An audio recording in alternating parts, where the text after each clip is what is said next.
Welcome back to my channel CS Concepts. This video is part 2 of Python inheritance. So let's get started. Let's see how to use super function.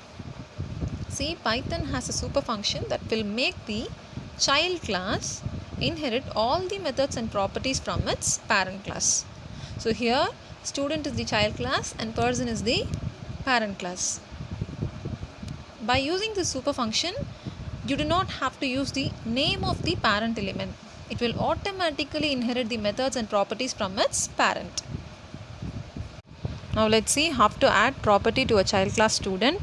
Here I am adding graduation year as the property and it is 2013. Then after adding this property, you can create an object. Then using print function, you can print this graduation year to the output screen.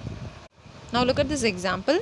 The year 2019 should be a variable and it should be passed into the student class when creating student objects. To do so, we have to add another parameter in the init function, and that is year. So after adding the year parameter, we have to add the correct year when creating objects. So using print function, we can print this year to the output screen. We will get 2013 as the output. Let's see how to add methods to a child class. Here I am adding a method called welcome, and in this method I am going to use a print function. I am going to print a message welcome, then self.first name. First name is Jane, then last name is Smith, to the class of, and graduation year is 2013. So after creating this method, you can create an object.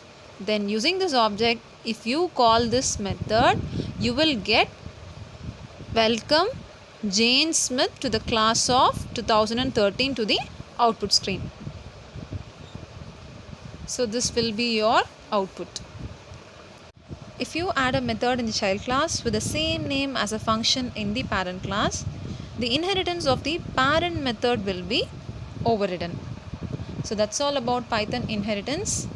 If this video helps to understand the concept, leave a like, share this video and subscribe to CS Concepts. Thanks for watching CS Concepts.